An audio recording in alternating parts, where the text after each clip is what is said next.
O ser humano e seu livre-arbítrio. Primeira parte. Para que se possa dar um quadro completo desse tema, faz-se necessário reunir muitos elementos de fora que exercem influência maior ou menor no fator principal. O livre-arbítrio é algo diante do que até mesmo seres humanos eminentes se detêm pensativamente, porque havendo responsabilidade, segundo as leis da justiça, também deve haver incondicionalmente uma possibilidade de livre resolução. Por onde quer que se ande, de todos os lados, se ouve o brado. Onde existe uma vontade livre no ser humano, quando há de fato providência, direção, determinações, influências astrais e karma? Pois o ser humano é impelido, ajustado e conformado, quer queira, quer não. Com afinco, os pesquisadores sinceros se lançam sobre tudo aquilo que fala do livre-arbítrio, no reconhecimento muito acertado de que, justamente a esse respeito, necessita-se imprescindivelmente de um esclarecimento. Enquanto este falta, o ser humano não consegue também se enquadrar direito, a fim de impor-se na grande criação como aquilo que realmente é. Se, porém, não estiver sintonizado de maneira certa com referência à criação, terá de permanecer nela como um estranho, vagará a esmo, terá de se deixar empurrar, ajustar e moldar, porque lhe falta a consciência da meta. Seu grande defeito é ignorar onde realmente se encontra seu livre-arbítrio e como atua. Tal contingência mostra, outro sim, que perdeu completamente o caminho para seu livre discernimento, não sabendo mais como encontrá-lo. A entrada do caminho para a compreensão não é mais reconhecível, devido ao amontoado das areias movediças. Dissiparam-se os rastros. A criatura humana indecisa corre aí em círculos, fatigando-se, até que, por fim, um vento refrescante abra novamente os caminhos. É natural e evidente que antes toda essa areia movediça será levantada em rodopios violentos e, desaparecendo, ainda poderá turvar a vista de muitos dos que, ansiosos, continuam a procurar a abertura do caminho. Por esse motivo, cada um deve exercitar o máximo cuidado para conservar a vista livre, até que o último grãozinho dessa areia movediça tenha desaparecido. Do contrário, pode suceder que veja perfeitamente o caminho. No entanto, com a vista levemente turvada, pise em falso, tropece e caia, para, já com o caminho diante de si, ainda afundar. A incompreensão, sempre de novo, manifestada obstinadamente pelos seres humanos com relação à verdadeira existência de um livre-arbítrio, baseia-se principalmente na não compreensão daquilo que o livre-arbítrio realmente é. A explicação já se encontra na própria definição. Porém, como por toda parte, aqui também não se vê a coisa realmente simples, por causa de sua própria simplicidade, mas sim procura-se em lugares errados, não se chegando dessa maneira a formar uma noção do livre-arbítrio. Por arbítrio, o maior número dos seres humanos hoje em dia entende aquela forçada construção do cérebro terreno quando o raciocínio, atado ao espaço e ao tempo, indica e determina para o pensar e o sentir alguma determinada direção. Esse, no entanto, não é o livre-arbítrio, mas o arbítrio atado pelo raciocínio terreno. Tal equívoco, feito por tantas pessoas, causa grandes erros. Soergue as barreiras que impossibilitam um reconhecimento e uma compreensão. Admira-se então o ser humano quando aí encontra lacunas, deparando com contradições e não conseguindo introduzir lógica nenhuma. O livre-arbítrio, que sozinho atua tão incisivamente na verdadeira vida, de modo que se estende para longe no mundo do além, que imprime seu cunho à alma, sendo capaz de moldá-la, é de espécie totalmente diferente, muito maior para ser tão terrenal. Por isso, não está em nenhuma ligação com o corpo terreno de matéria grosseira, portanto, nem com o cérebro. Encontra-se exclusivamente no próprio espírito, na alma do ser humano. Se o ser humano não concedesse ao raciocínio, sempre de novo, predomínio ilimitado, poderia o livre-arbítrio, com a visão mais ampla de seu verdadeiro eu espiritual, indicar ao cérebro do raciocínio a direção oriunda da fina intuição. Assim, a vontade atada, absolutamente indispensável à realização de todas as finalidades terrenas, ligadas ao espaço e ao tempo, teria de enveredar muitas vezes por outro caminho, diferente do que acontece agora. Que com isso o destino também toma outro rumo é fácil de se explicar, porque o karma, devido aos diferentes caminhos tomados, também puxa outros fios, trazendo outro efeito recíproco. Essa explicação, naturalmente, ainda não pode trazer uma compreensão acertada sobre o livre-arbítrio. Para que seja traçado um quadro completo disso, necessário é que se saiba de que forma o livre-arbítrio já tem atuado e de que maneira ocorreu a trama tantas vezes intrincada de um karma já vigente, que é capaz de encobrir em seus efeitos tanto o livre-arbítrio que a sua existência pouco ou de forma alguma pode ser reconhecida. Tal explicação, porém, somente poderá se dar, por sua vez, voltando-se ao desenvolvimento completo do ser humano espiritual, a fim de partir daquele momento em que a semente espiritual do ser humano mergulha pela primeira vez no invólucro de matéria fina, no limite extremo da matéria. Vemos então que o ser humano não é absolutamente o que cuida ser. Nunca tem consigo o direito absoluto à bem-aventurança e à continuação eterna de uma vida pessoal. A expressão "somos todos filhos de Deus", no sentido interpretado ou imaginado pelos seres humanos, é errada. Cada ser humano não é um filho de Deus, mas só quando, para tanto, se tenha desenvolvido. O ser humano é lançado na criação como um germe espiritual. Esse germe contém em si tudo para poder se desenvolver, tornando-se um filho de Deus pessoalmente consciente. Aí se pressupõe que, para tanto, ele desenvolva as correspondentes faculdades, cultivando-as sem deixar que se atrofiem. Grande e poderoso é o processo, e, todavia, inteiramente natural em cada degrau do fenômeno. Nada se encontra aí fora de um processo lógico, porque a lógica está em todo o atuar divino, pois este é perfeito, e tudo quanto é perfeito não pode dispensar a lógica.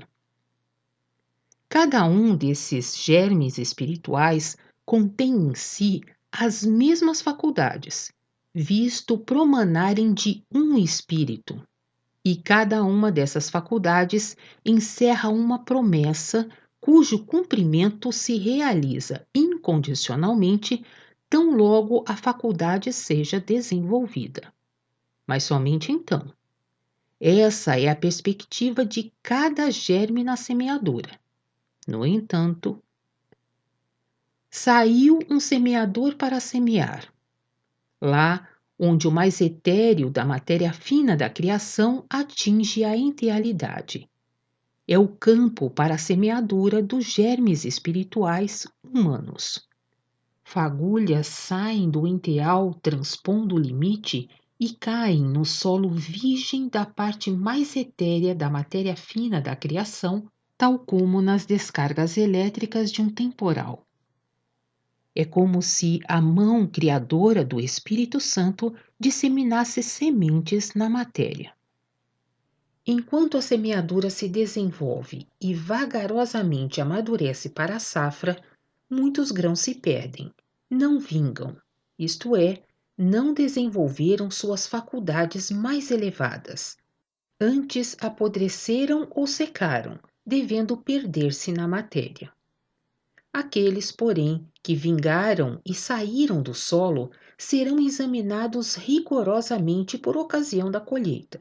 As espigas vazias separadas das espigas cheias. Após a colheita será mais uma vez o joio separado do trigo cuidadosamente. Assim é a imagem do processo em geral. E agora, a fim de conhecermos o livre-arbítrio, temos de acompanhar mais detalhadamente o processo evolutivo propriamente dito do ser humano.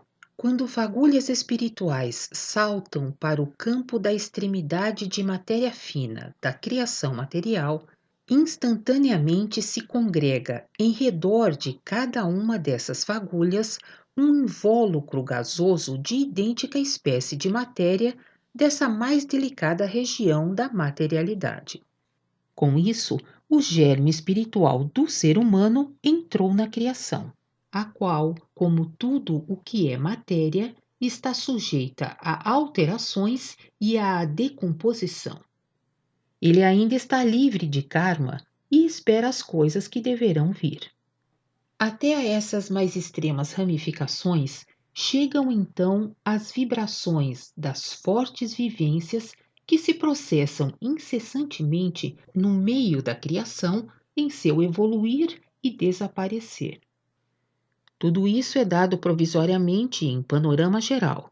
Em futuras dissertações será descrito mais detalhadamente.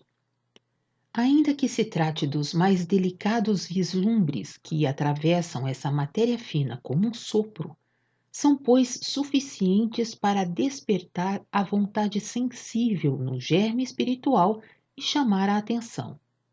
Ele deseja provar esta ou aquela vibração e segui-la, ou, caso se queira expressar de outra forma, deixar-se arrastar por elas, o que equivale a um deixar-se atrair.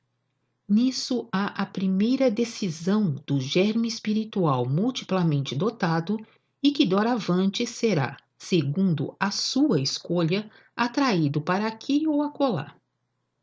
Aí já se vão urdindo também os primeiros fios mais delicados do tecido que, mais tarde, constituirá o seu tapete de vida. Então poderá esse germe, que evolui rapidamente, utilizar-se de cada momento para entregar-se às diferentes vibrações que cruzam de modo permanente e múltiplo o seu caminho. Tão logo o realize, isto é, o deseje, modificará assim sua direção, seguindo a espécie recém-escolhida ou, expresso de outra forma, deixando-se arrastar por ela. Com seu desejo, pode ele mudar, como por meio de um leme, o curso nas correntezas, tão logo uma delas não mais lhe agrade. Assim consegue provar aqui e acolá. Nesse provar, ele amadurece mais e mais, recebe lentamente a faculdade de discernir e, por fim, a capacidade de julgar, até finalmente tornar-se cada vez mais consciente e seguro, seguindo numa determinada direção. Sua escolha de vibrações, as quais está disposto a seguir, não fica aí sem um efeito mais profundo sobre ele próprio. É apenas uma consequência muito natural que essas vibrações, nas quais ele, por assim dizer, nada, mediante sua livre vontade, influenciem na reciprocidade o germe espiritual de acordo com sua espécie.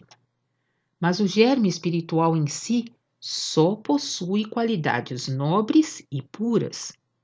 Essa é a dádiva com que deve prosperar na criação. Entregando-se a vibrações nobres, estas, na lei da reciprocidade, despertarão, fortalecerão e desenvolverão as propriedades latentes no germe, de modo a produzirem com o tempo juros abundantes e distribuírem grandes bênçãos à criação. Um ser humano espiritual que dessa forma se desenvolver, tornar-se-á com isso um bom administrador. Mas se o germe preferir entregar-se a vibrações baixas, estas poderão, com o tempo, influir tão fortemente nele que a espécie delas se aderirá a ele, cobrindo e sufocando as próprias faculdades puras do germe espiritual, não deixando que cheguem a um despertar propriamente dito e florescer.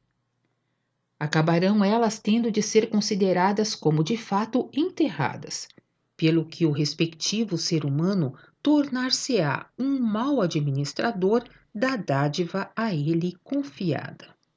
Um germe espiritual não consegue, portanto, ser originalmente impuro, porque provém daquilo que é puro, trazendo em si apenas pureza.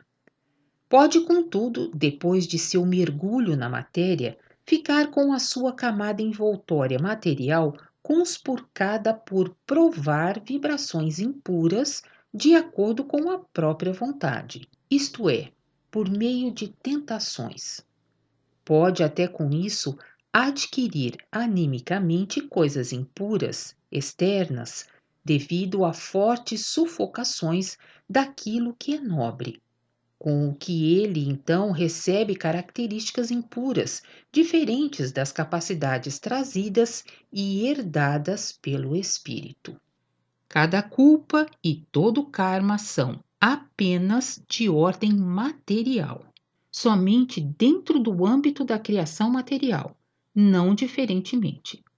Nem podem transferir-se para o espírito, mas somente a ele aderir.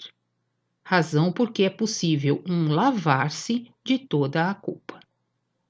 Esse reconhecimento em nada derruba o que a religião e a igreja dizem figuradamente. Antes, confirma tudo. Acima de tudo, reconhecemos sempre, mais e mais, a grande verdade que Cristo trouxe à humanidade.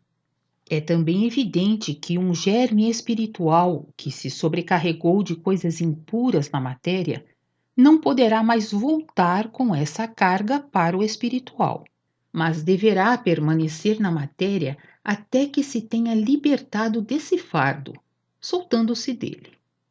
Terá, assim, naturalmente, de permanecer sempre na região para a qual o peso de sua carga o impele, sendo para isso fator determinante o maior ou menor grau de impureza. Caso não consiga se ver livre desse fardo, jogando-o fora até o dia do juízo, não conseguirá ascender, apesar da constante permanência de pureza do germe espiritual, que, aliás, pela sobrepujança das coisas impuras, não pôde desenvolver correspondentemente suas reais capacidades. O impuro retém-no pelo seu peso e puxa-o junto para a decomposição de tudo quanto é material. Quanto mais consciente, pois, se for tornando o germe espiritual em seu desenvolvimento, tanto mais o invólucro exterior irá se amoldando às qualidades específicas internas. Voltar-se-á para o que é nobre ou para o que é vil, isto é, para o belo ou para o feio.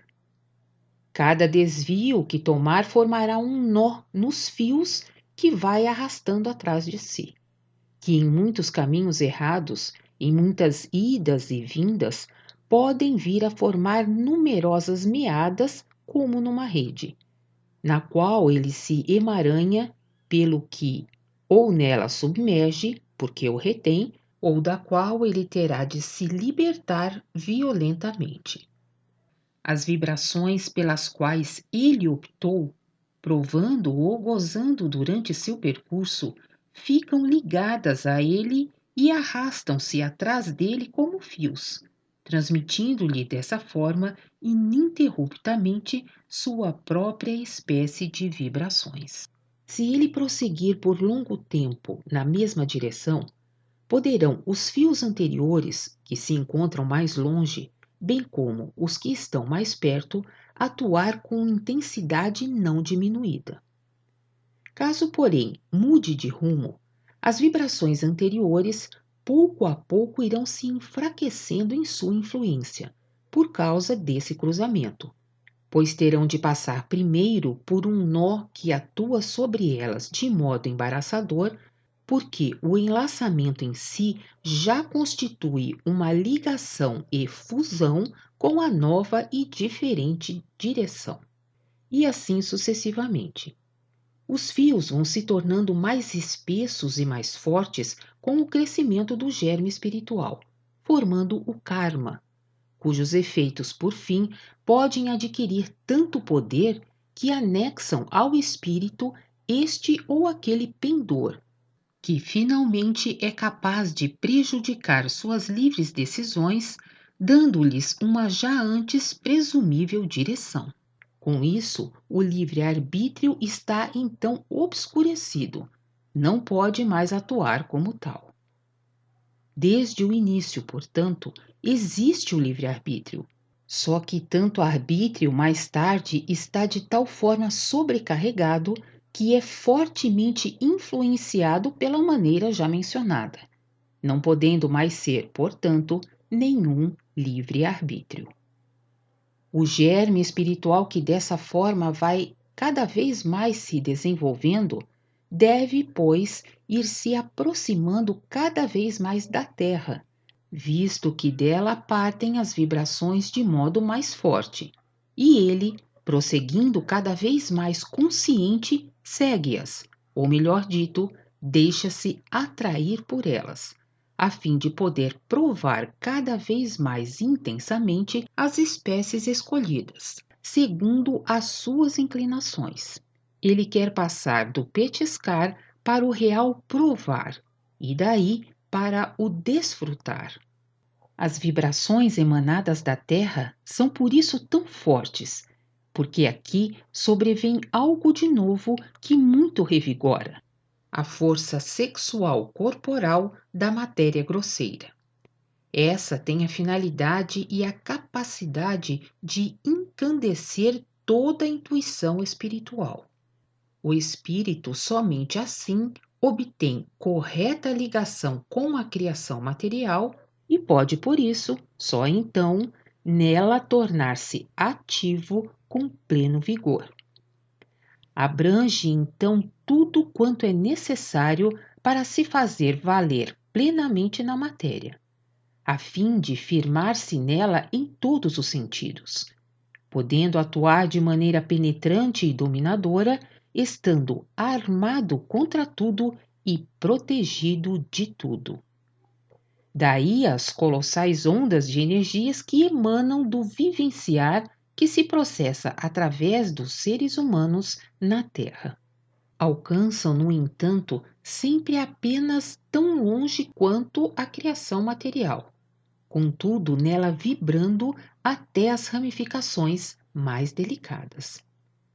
Uma pessoa que na Terra fosse espiritualmente elevada e nobre, e que por isso viesse com elevado amor espiritual a seus contemporâneos, permanecer-lhes-ia estranha, não podendo aproximar-se-lhes interiormente, tão logo fosse excluída sua força sexual. Faltaria assim para a compreensão e para a intuição anímica uma ponte, existindo, consequentemente, um abismo.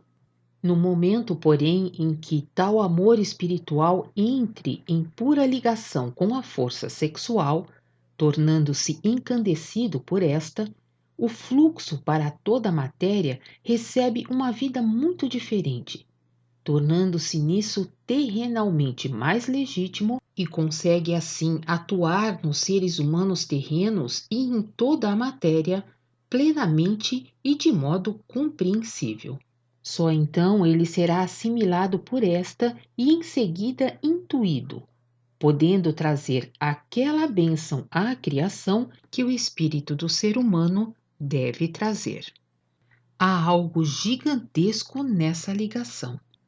Esse é também o objetivo propriamente dito, pelo menos a finalidade principal desse imensurável instinto, para tantos enigmático, a fim de deixar desenvolver o espiritual na matéria a plena força de atuação.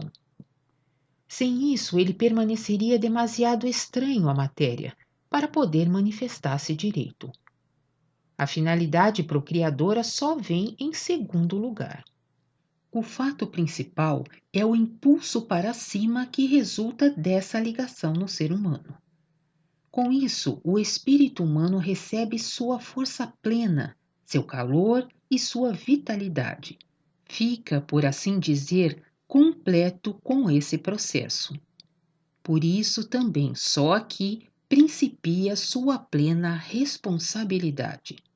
A sábia justiça de Deus outorga ao ser humano, porém, nesse importante ponto de transição, simultaneamente, não somente a possibilidade, mas sim até o impulso natural para desembaraçar-se facilmente de todo o karma com que até então sobrecarregou seu livre-arbítrio. Dessa forma, consegue o ser humano libertar completamente o arbítrio outra vez, a fim de então tornar-se um filho de Deus, consciente e de modo poderoso na criação, atuando no seu sentido e escalando em puras e elevadas intuições as alturas, para onde ele, mais tarde, quando tiver deixado seu corpo de matéria grosseira, será atraído. Se o ser humano não fizer isso, a culpa é dele, pois com a entrada da força sexual manifesta-se de modo preponderante nele um impulso poderoso para cima, para o que é ideal, belo e puro. Isso sempre pode ser observado nitidamente na juventude incorrupta de ambos os sexos. Daí o entusiasmo dos anos da mocidade, infelizmente muitas vezes ridicularizado pelos adultos, e que não devem ser confundidos com os anos da infância. Por isso também nesses anos as intuições inexplicáveis, levemente melancólicas e com um ar de seriedade. Não são infundadas as horas em que parece que um moço ou uma jovem tem de carregar toda a dor do mundo, quando lhe surgem pressentimentos de uma profunda seriedade. Também o não se sentir compreendido, que tão frequentemente ocorre, contém em si, na realidade, muito de verdadeiro. É o reconhecimento temporário da conformação errada do mundo em redor, o qual não quer nem pode compreender o sagrado início de um voo puro às alturas, e só está satisfeito quando esta tão forte intuição exortadora, nas almas em amadurecimento, é arrastada para baixo, para o mais real e sensato que lhe é mais compreensível e que considera mais adequado à humanidade, julgando em seu sentido intelectual unilateral como o único normal. Não obstante isso, há inúmeros materialistas inveterados que, em idêntica época de sua vida, igualmente intuíram uma severa advertência, e que aqui e acolá falam prazerosamente do tempo áureo do primeiro amor. E mesmo com certas manifestações de sentimentalismo, até com melancolia, expressando inconscientemente certa dor sobre algo perdido, impossível de ser descrito nitidamente. E nisso todos eles têm razão.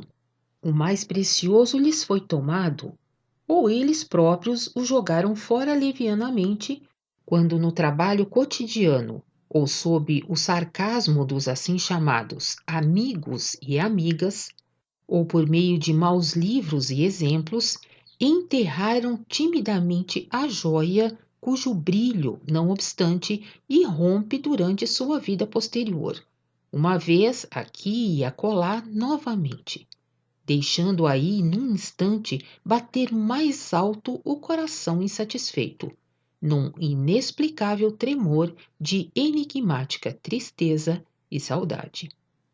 Mesmo que tais intuições sejam sempre de novo recalcadas e ridicularizadas em amargo autoescarnecimento, comprovam ainda assim a existência desse tesouro.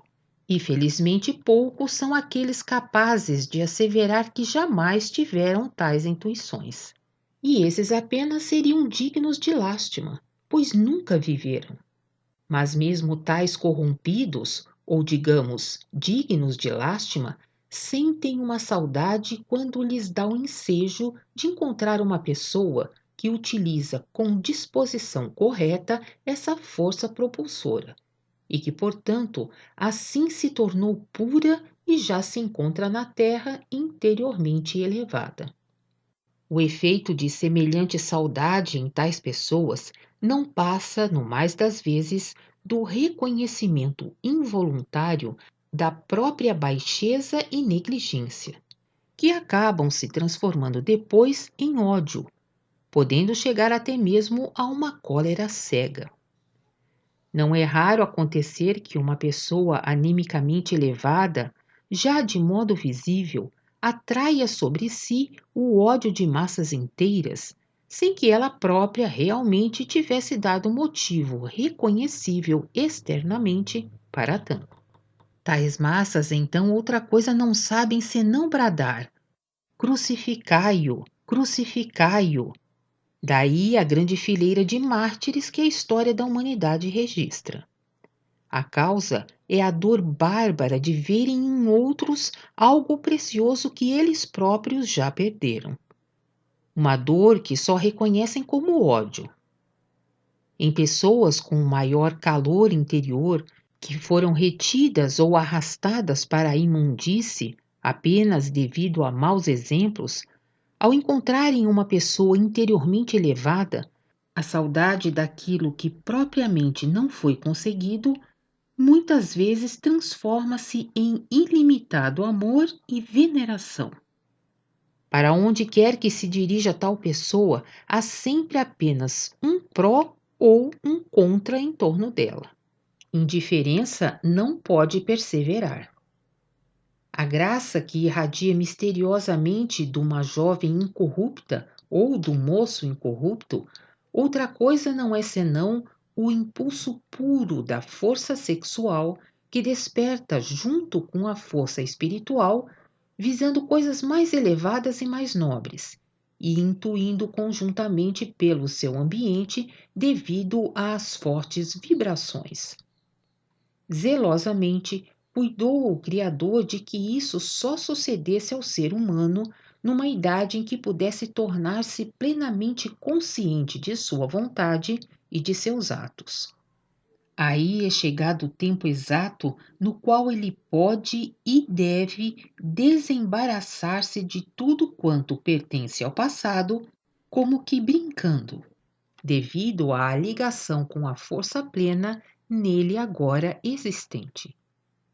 Cairia até por si, caso o ser humano persistisse em sua vontade pelo bem, ao que se sente impulsionado sem cessar nessa época. Poderia então, como as intuições muito acertadamente apontam, escalar sem esforço aquele degrau ao qual ele, como ser humano, pertence. Vide a atitude sonhadora da mocidade incorrupta. Nada mais é senão a intuição do impulso para cima, a vontade de se libertar de toda a imundície, o anseio ardente pelo que é ideal. A inquietação impulsionadora, porém, é o sinal para não perder mais tempo, mas desembaraçar-se energicamente do karma e iniciar a escalada do espírito. Por isso, a Terra é o grande ponto de transição para as criaturas humanas. É algo de esplêndido estar nessa força concentrada, atuar nela e com ela. Isso enquanto a direção que o ser humano escolheu for boa. Mas também não existe nada mais miserável do que malbaratar essas energias unilateralmente em cega embriaguez dos instintos e assim vir a paralisar seu espírito, privando-o de uma grande parte do impulso de que tanto necessita para chegar às alturas. Todavia, os seres humanos, na maioria dos casos, perdem essa preciosa época transitória, deixando-se guiar pelo ambiente entendido para caminhos errados, os quais os retêm e, infelizmente, com demasiada frequência, os conduzem para baixo. Devido a isso, não conseguem libertar-se das turvas vibrações que neles estão aderidas, as quais, pelo contrário, recebem apenas novo suprimento de forças, e assim cada vez mais envolverão seu livre-arbítrio a ponto de não poderem mais reconhecê-lo. Assim acontece na primeira encarnação na Terra. Nas seguintes encarnações, que se farão necessárias, o ser humano trará consigo um karma muito mais pesado. A possibilidade de desvencilhamento, apesar de tudo, apresenta-se sempre outra vez. E karma nenhum poderia ser mais forte do que o espírito do ser humano ao chegar na plenitude do seu vigor. Tão logo receba, através da força sexual, a ligação sem falhas com a matéria, a qual, sim, o karma pertence. Se, porém, o ser humano desperdiçou essas épocas para desvencilhar-se do seu karma e para a recuperação a isso ligada de seu livre-arbítrio, tendo se emaranhado mais ainda, tendo talvez até caído profundamente, apesar disso, ainda se oferece a ele um poderoso aliado para o combate do karma e para a ascensão. O maior vencedor que há, capaz de tudo sobrepujar. A sabedoria do Criador dispôs as coisas na matéria de tal maneira que os períodos mencionados não são os únicos em que o ser humano pode encontrar a possibilidade de um auxílio rápido, nos quais ele consegue encontrar a si mesmo, bem como a seu real valor, recebendo até para tanto um impulso extraordinariamente forte, a fim de que atente a isso. Esse poder mágico de que cada ser humano dispõe durante toda a sua existência terrena, em prontidão constante de auxílio, que se origina da mesma união da força sexual com a força espiritual, podendo provocar a eliminação do karma, é o amor. Continua na segunda parte.